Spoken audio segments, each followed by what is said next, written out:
So welcome to our roundtable discussion. My name is Ian Trudeau. I'm on the board. I'm also an associate at Intuitive, working with the structural group out of Toronto. Happy to be in Winnipeg in February.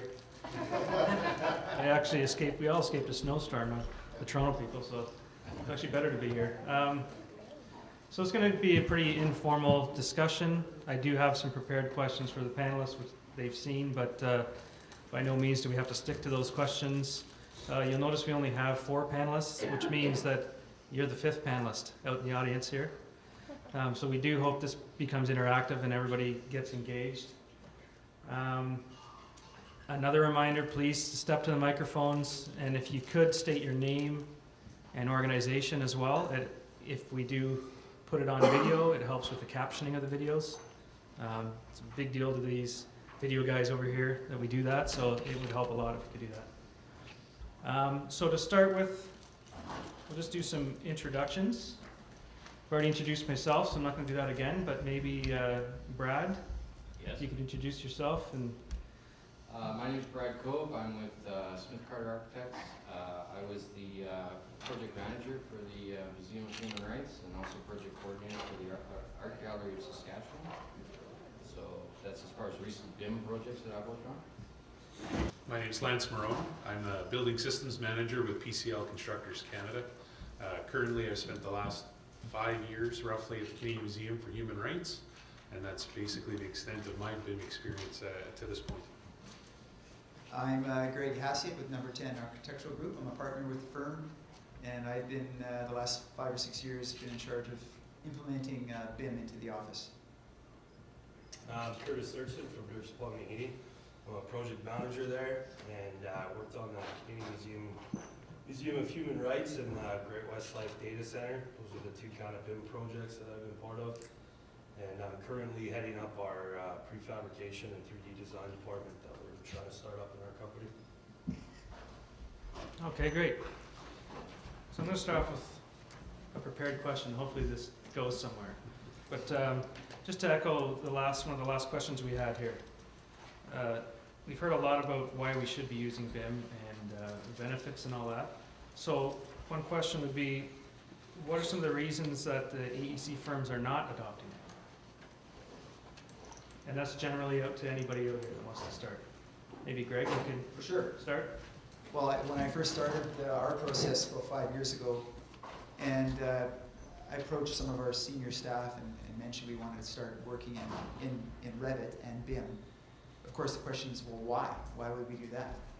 You know, and you start talking through the reasons. You know, I've been going to conferences for 10 years on this, and I heard all the rhetoric about why BIM is the way to go, and it was a difficult thing to explain often, because as you heard today, a lot of the advantages are in the data, and it will increase efficiencies in construction, it will increase efficiencies in data mining, but as Alan said, in the traditional design bid build process, a lot of that data is very difficult to take advantage of, because the risk and reward contractual arrangement between the design profession and the construction profession don't align. So there's no way for the design professionals to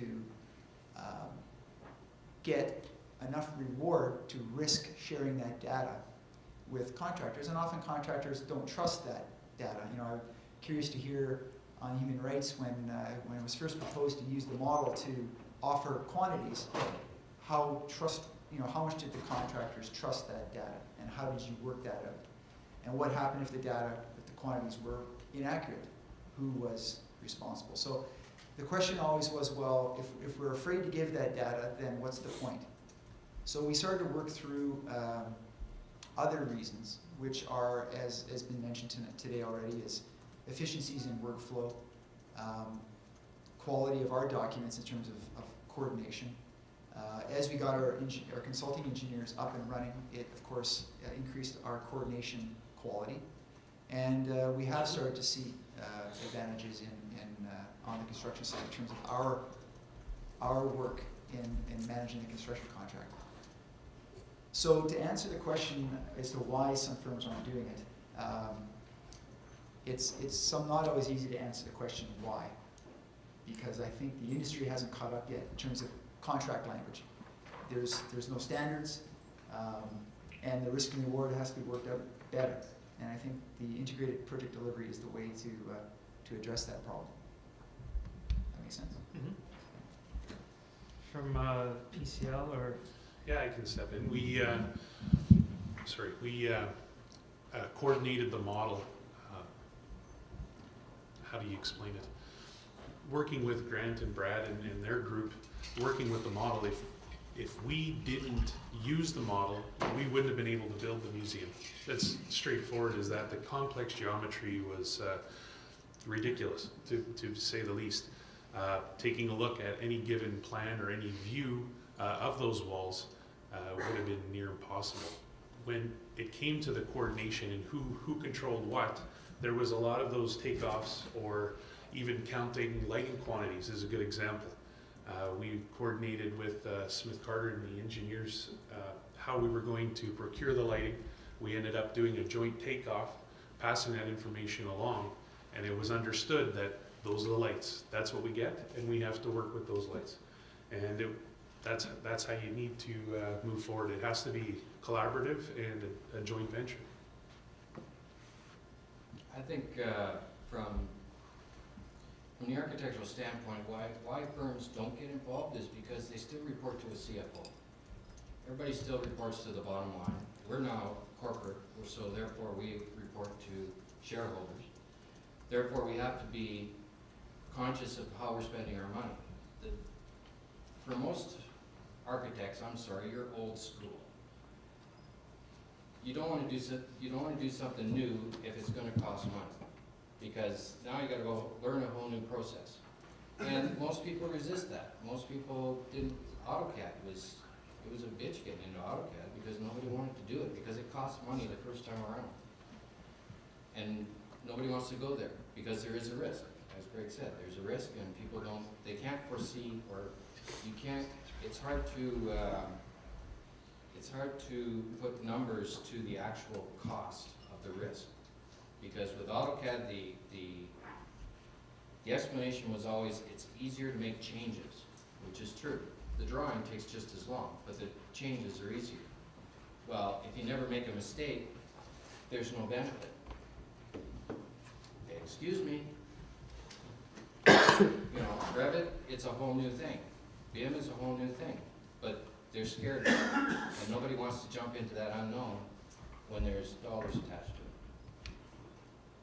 Well, the reality is in the architectural profession that the margin in our profession is fairly low, unfortunately, and there's not a lot of capital to spend, and it's expensive software, it's expensive to train staff. You often will lose some of your senior people because they're resistant to change. So you have to really plan it out carefully, and it can pose some real risks. As you said, we're all risk adverse, right? We're trained to be risk adverse, so I think that slows down the transition. Well, this is where it's good for guys like Greg to be here, and for other partners, other members of the architectural community to be at places like this, to hear what the benefits are, hear what's good about BIM, therefore not quite so scared of it when someone comes and says, we ought to try this. Well, it's an $8,000 program. Yeah, no, not so much. So from a contractor's perspective, where obviously the goal is to make as much money as possible without sacrificing on the quality of your workmanship, that basically translates into productivity and getting more out of your labor every day. So having something like a BIM model in the museum allowed us to very accurately gauge, where we were moving and coordinate our work very thoroughly with everything else going on around us, allowing us to prefab some of our work and look ahead and get a jump up on some of those snags that normally catch you as a contractor, the coordination issues, the rework. So there's definitely a huge benefit for us there. Not just in terms of being able to visualize the work, but actually leverage that and turn it into savings in labor. It's definitely value there. To the mic, please. Just to make a comment from a company that's kind of halfway there, because we do have parts of our company that are completely in BIM and would never go back. The benefits become really obvious in schedule and accuracy of the construction.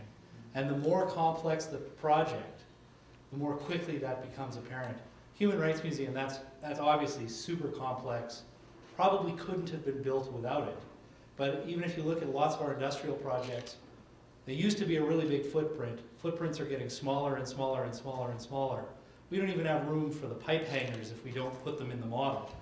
Like, these things just can't be built, so it reduces the overall construction cost and it increases the accuracy of the construction. And contractors get a lot more comfortable with what they're building. So the only way to bring in a contractor early is to say, not only can I provide you with information, I can give you reliable information.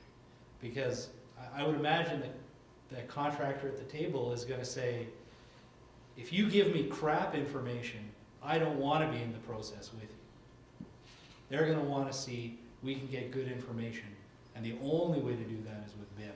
And I think that's a lot of the selling features of it. And realistically, after it's been done, people, if you ask them to do it the old way, they'll say, no way, not interested.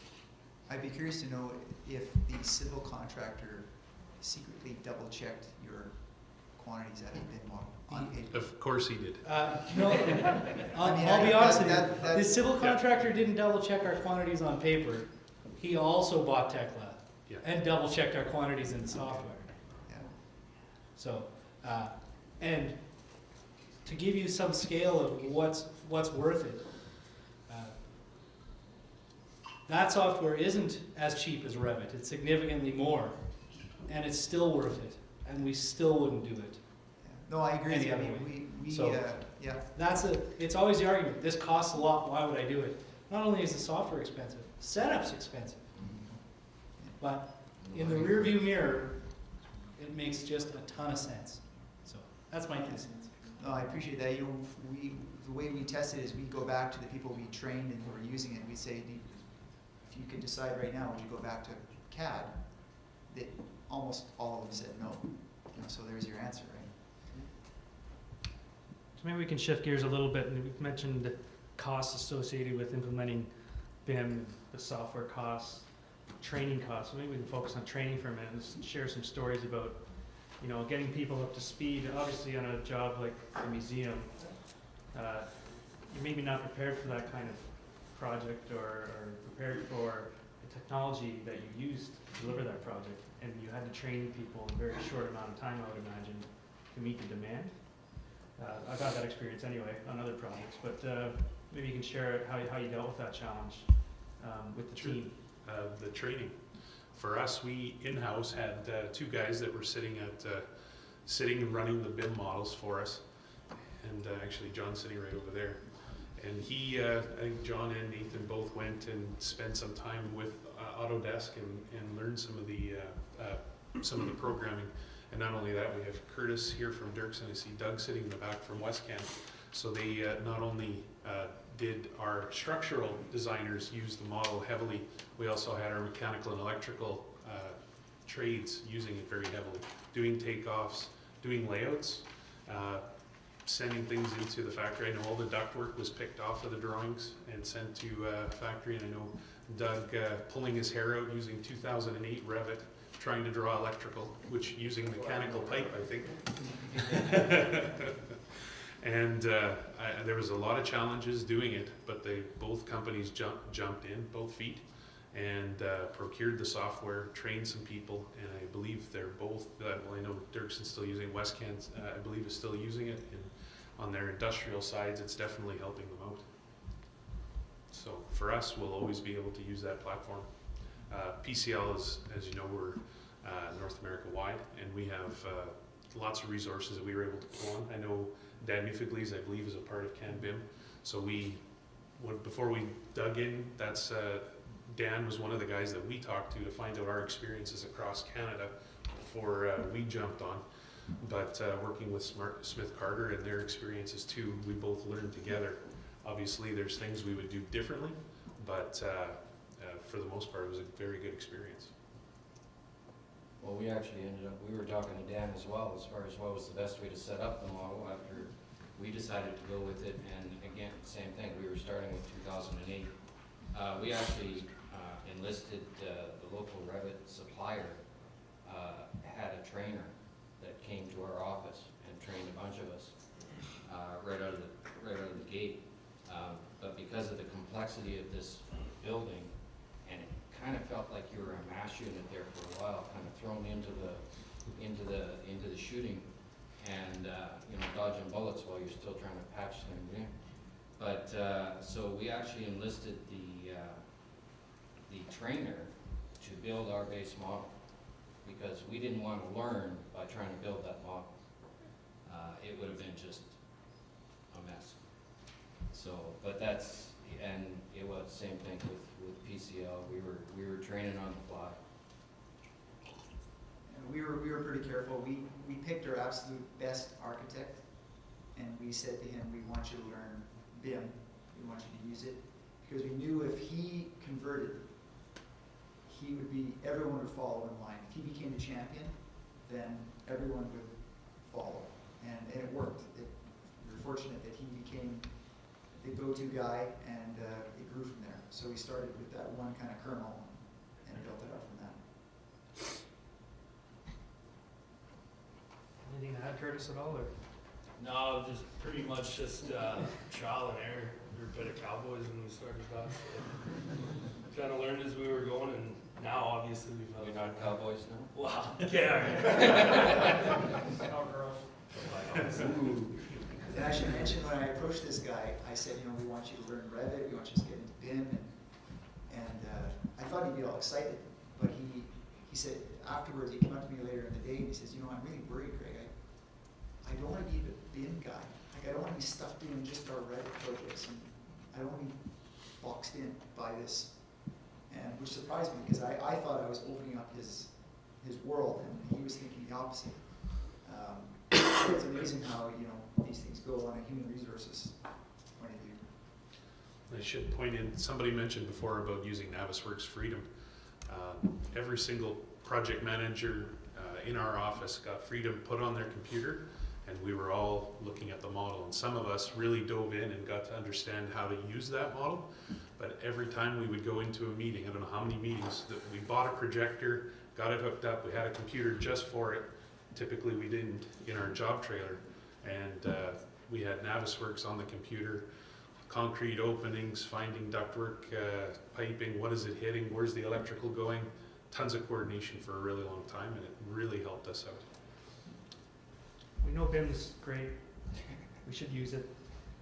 There's still some people delivering projects traditionally, but it's really maybe not so much consequence doing that. There's nothing wrong with doing that at this point for maybe a simpler building. It's not a museum.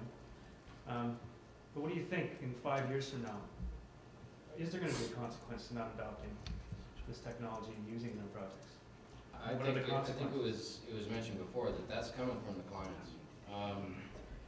For ourselves, we like to develop a process and stay with that process. If BIM is the way we go, which it seems to be, then everybody's going to do BIM, and that's all there is to it. Because we've got set prototypes, we've got, you know, you open this, you open that, you've got your families are all set up, everything's there, and these systems develop over time. So once you have those, you don't like to vary from it. So it'll just be because it's easier for us. But in the meantime, it's the clients, typically the government clients, that come to us and say, okay, but we want this in BIM. That drives this. Like the museum was not a client-driven decision, it was our decision, because we said the only way we can do this is in 3D. There's no way that we can represent this building in 2D, not without 7,000 drawings. And we didn't have time for it. So I think it's going to be a client-driven thing, but I suspect that in 5 years that yes, we will, the majority, I don't want to say everything, because there's still people out there who use paper. I'm sorry, there's still sketch paper. I got a drawing board at home. You know, use it that often. We are starting to see a lot more RFPs who are requesting BIM now. You know, 6 years ago, we barely saw it ever, but we knew it was coming, especially with the more sophisticated, larger clients.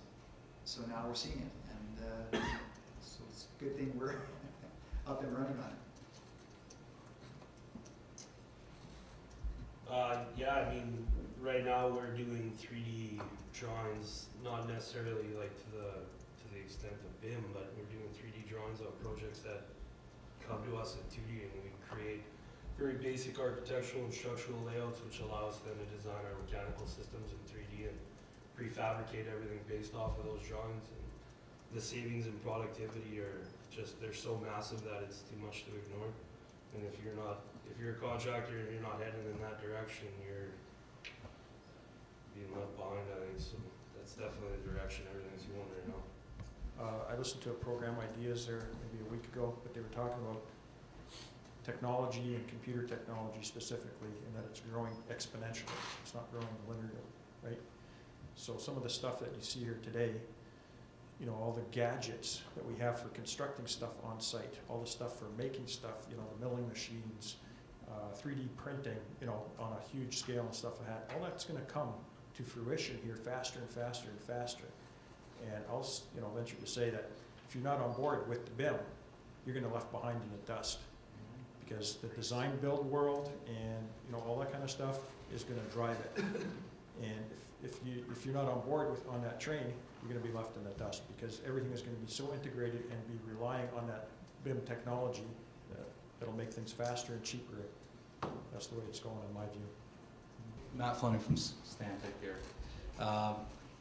Within Stantec, we try to make it so you have to have a good reason not to use Revit, because that's what we've been focusing on.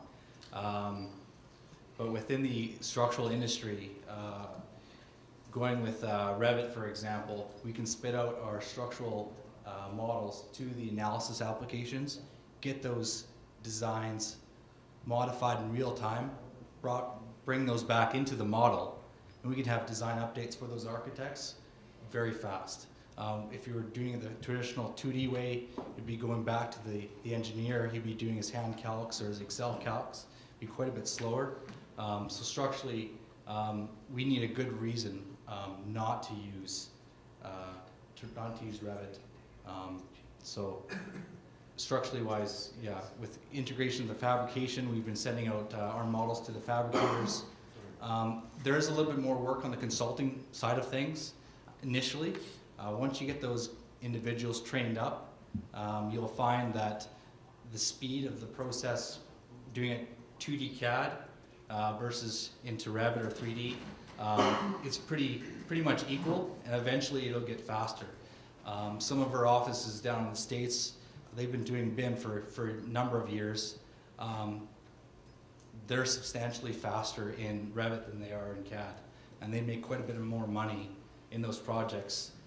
They have a little bit more issues with the legal side of things, but that's what Wade, you mentioned money, and it's something I'm thinking about today in terms of the design team, consult team, working with contractors and suppliers, and spending more time and effort on the model in order to help contractors' efficiencies and delivering, fabricating and delivering products faster, which all benefit the project. It benefits, makes it more lean. I guess what I'm wondering is, if anyone in the room has experience in how does the design team benefit financially from that?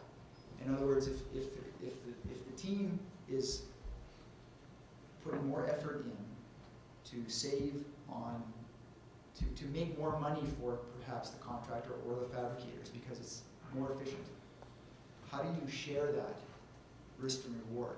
And we talked a bit about integrated project delivery and creating a contractual arrangement. I was wondering if anybody in the room has any experience in that, how that works. Yeah. I'll just make this short, facetious comment that probably we should be aware of is we benefit from that because we continue to get the work. Right.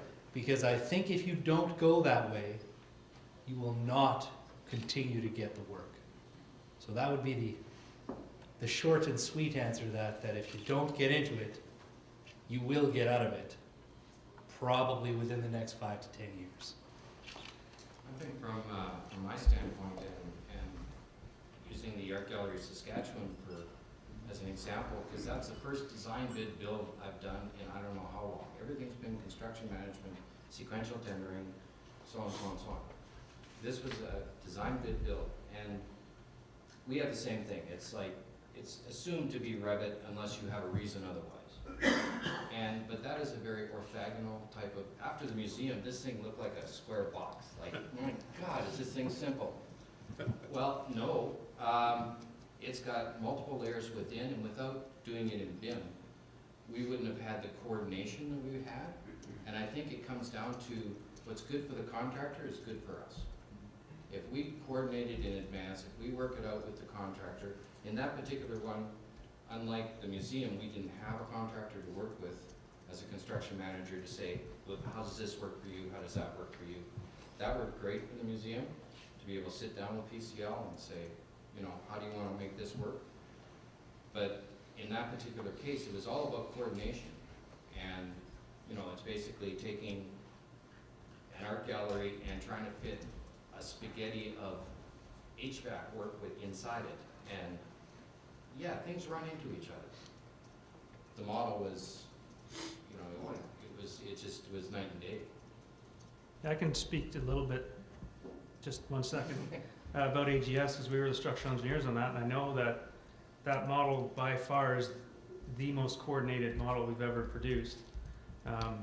We went way above and beyond what we would normally do because, as Brad mentioned, the mechanical systems, the tight floor sandwich, that sort of thing, and the steel is actually very complex in that building. There's a lot of cantilevers supporting other cantilevers, supporting trusses, that sort of thing. So we actually modeled penetrations through all the beams, where all the ducts go. And then three reasons. Through the middle of it. Right, 3 reasons that we did that. RFI. Yeah. We don't want to see them, right? Yeah. That's what costs money. So if you can avoid RFIs, and you know the documents are coordinated to make sense, nothing's hitting each other, you're saving time in the field, that you're going to make your money, right? Alan mentioned he's finally making money on the CA side. Yeah. Right? Yeah. So it's yeah, you're going to spend a little more time up front, but you're pulling it away from the site. So, and it also goes back to winning work. I think is a big part of it too. Yeah, no, I understand the better coordination and lower CA effort. I understand that that's not really what I'm talking about. I'm talking about the model being used for the other side of the business, which is the fabrication, the creation of shop drawings. Mm-hmm. You know, there was a time where you know, when we started in CAD, all of a sudden fabricators were asking for our CAD drawings to use to create their shop drawings, and there was a resistance because, well, we spent all this time on this drawing, and we're reluctant to share it, right? And we do because it's often, you know, it's the right thing to do. But I guess I'm just curious about not so much the coordination, because it's obvious that that benefits us and everybody, the client, the contractor. I'm talking about more in-depth use of the model in the fabrication of the building and how that partnership works. Yeah. I don't have any experience in that. I'm just curious if anyone has ever had a contractual relationship there somehow. So I guess not. Yeah, I think it comes down to an issue with procurement model, right? Design, build, build. Agreement of some kind. Yeah, it doesn't really work. But contractual with who? Contractual with the GC? Yeah. Okay, well, typically we won't get into a contractual relationship with the GC. It's like, oh, we're not really allowed. But with AGS, with the art gallery, frankly, when we started that project, we had no intentions of handing the model over. It was a model that was going to be used just strictly to generate the documentation. And it was 2D documents that was being generated for the purposes of bidding and a contract. By the time we were done, and now we're working with Ellis Don on it, and it was decided at that point, because they requested that they wanted the model. And we said, so we get them to, you know, sign waivers up the wazoo. and then gave them the model so that they could in turn, and we ended up with Walters on that one again. We, you know, to give it to their formwork guys, and they're generating their shop drawings from the model. But it's become more of a, it's almost like it's becoming an expected process now. Just like we never used to do IFCs, and all of a sudden we're doing them all the time. You know, it's a process that has evolved. Yeah, a question for Curtis. You work with a few different general contractors on projects where building information modeling was used for coordination and whatnot. What do you expect from general contractors? What helps to facilitate your work? What helps you to do the best job possible, give the best price possible, et cetera? You know, that's a really tough question to answer. Like, what I would expect out of a general and what helps me. I mean, I have a wish list of what I would get from a general when I go to construct a job. But I mean, right now I'm paying to produce these drawings, these 3D drawings, which allow me to prefabricate my systems. Obviously, ideally, because it benefits the entire job as a whole, and I'm providing these to the general anyways, it would be beneficial if everybody would do them with me, the entire building, and then everyone benefits from it. But that's not going to happen, and I'm a realistic person, and I understand that. So I pay to make the money that I make by doing this. I pay to make it. So I think that it would be awesome to expect everyone going into to kind of do the same thing for their own benefit.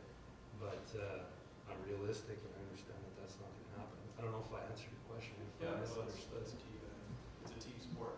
Well, exactly, and that's the basics of it. I think everything here is construction, and I'm young and I don't have a huge, vast knowledge of it, but from what I've seen even in my short time is it's moving very much more towards collaboration, right from, you know, the architect down to the small subcontractor, and bringing people together and teams together to build a better product and build it as cheap as we can, as opposed to having 10 different teams all trying to, you know, do their own thing and kind of do whatever they want. So that's what it seems like to me, and BIM is an awesome way to bring these people together. So. Can I respond to Greg's question or comment earlier Sure. about the savings and how that can be shared with the design consultant community? I think it's a common misconception that the general contractor and the subcontractors are going to make more money because the design is coordinated. I think what happens is the client gets more value for money. And that's not necessarily, the cost of work essentially comes down when there's less problems on the job. So it's not that there should be a sharing of that savings because the general contractor and the sub don't necessarily make more money because the design is coordinated. What happens is the client gets more building for their dollar, essentially, right? So it's an efficiency thing, and it's you know, the big difference too with, say, what Curtis is doing. I mean, when he goes, he signs the dotted line, gives a lump sum price to install 1,000 linear feet of pipe or whatever the case is. He takes out a performance bond and takes a risk on delivering that. And if he fails, that he loses his house or his car, or his Ferrari or whatever. So I mean, it's a big, you know, it's a different risk allocation, right? And you know, it's also a competitive process based on market conditions and whatnot. And if somebody's willing to take the risk and they're the most competitive price based on, you know, the documentation that's put forth, that's the price of the work. So, but obviously what we do as a general contractor is try to make the sub-trades as comfortable with the work as possible, and that's much easier when the documentation is clear and concise and fully coordinated. We can demonstrate that and quantify it and show them and get the best price out of them, have the most competitive process possible, and the models help with that. So the way we look at it is, you know, we're trying to deliver the best, the most value to our clients, and that's what we're kind of pushing the consultants and subs all to get on board in that. And I agree with you. Maybe I wasn't making I don't think I was making myself totally clear. I guess on an integrated project delivery model, which I think is the ideal maximum benefit for using a shared model that the consultant team and the contractor and subtrades are collaborating together on. There's only a few that have been done in all of North America where there's an actual contractual agreement amongst all those groups in terms of risk and reward in working together with that model. And it is a contract that involves all the groups, including the owner. And, you know, that's where not so much coordination, it's using that model in the entire, construction fabrication of the building, where the effort up front that benefits the entire project blends in and is incorporated into the agreement as to if you have a fantastic model that everybody's collaborating on, and eventually you get to the end and you've got a great building that saves the owner money, that everybody benefits. So everybody's pulling together rather than having separate contracts, because BIM no doubt makes collaborating better and more effective, but you still have often separate contracts. And so what I was asking is if anyone has any experience in, I don't know if you do, and there's only been a few in North, usually they're hospitals or things like that, but We did a three-party agreement Yeah. on a hospital project in Toronto, and it was effective. I mean, it creates financial incentives for everyone to work together and do the best job possible, and whatnot. And it was effective, and I think it was a kind of client. Actually, we kind of initiated, but the client kind of drove it as well. They were very involved with it, and it was effective. The downside is it's sort of like a democratic process with decision making, which results in a lot more meetings, and you've got a lot more discussions, and it does tend to slow things down. It is. I think there is a trend for more IPD type contracts to be initiated. We really like the P3 project. Ellen doesn't. Well, I disagree with what you just said about the owner just gets value. One of the last projects I did was a CM project where we brought on board, and we used the entire team used BIM to leverage schedule and budget with the two risks the owners want. The last change order I signed was the performance bonus for the contractor to deliver the project on time and under budget, and we didn't see a penny of that. Now I know, Tom, you'd say, Alan, I would give you some of that. But I think it's not just value. Really, we're avoiding the elephant in the room here. The processes we currently have and the procurement models we have are anathema to what BIM is. As you just said, Greg, BIM is collaborative. It's about doing things together. It's about building trust. It's about Curtis relying on the information that he's receiving and saying, I can use this. But our procurement process, which was devised 200 years ago by Sir John Soane, who thought it was a bright idea to separate the two entities, designers and contractors. We've got to get back to that. And as long as we continue to try to sew new patches on old clothes and patch things up and use BIM to try and solve it, it will not solve it. What would really work well is tell our owners, we're not going to design or build this way anymore. And until you accept a new model, we're not going to do anything. Now that won't happen because there will be people. But as soon as we have IPD, then we have a different mechanism altogether. In BIM as it's traditionally used, nobody is paid to do the next person's job. That's the sum total. But now we have a different mechanism. I think that's what we've collectively got to move towards, is away from this model we've got that doesn't work towards one that is based on risks and rewards. Now we're just starting a true IPD project, which is a private sector. One of the first, not a public sector, private sector. It's in around the $15 to $20 million range. And the owner wants to do it because he sees it as a benefit to it. So already, we haven't even designed, but we've got the entire framework of how we're sharing information, doing things different, long before we've even set out to design the building. The very things that we end up doing on site. So I think it's incumbent on all of us in this room to think long and hard about how we push the industry further forward. We can't do it traditionally. We've got to do it with the new model. We've got to stop thinking about trying to make it work. Take the paddles off it, sign the death certificate, grieve all we want, and let's move on to the new baby. So I think that's where we've got to be. And the poly-party agreement that we have is excellent. We sent it to our insurers, came back with 5 items, 2 of which were you should have legal counsel involved, which we do, and the other 3 were his misreading where it said meet or exceed. The exceed was aspirational. The meet was the requirements of the agreement. So he completely missed it. He just saw that word exceed and he got so upset and worked up. So that was it. He loved it. He called me up and said, I wish there was more of this. Well, then tell the owners that you are fighting in litigation and going to just give up on this process, because it'll be less litigious. We'll all sleep better at night. Greg, you and I will make money finally, and we'll be rewarded correctly. Tom will sleep a lot easier knowing he hasn't got risky design elements around. He's going to be doing more work because he's going to save time, he's going to go on to other projects, and the industry is going to evolve into something it should be.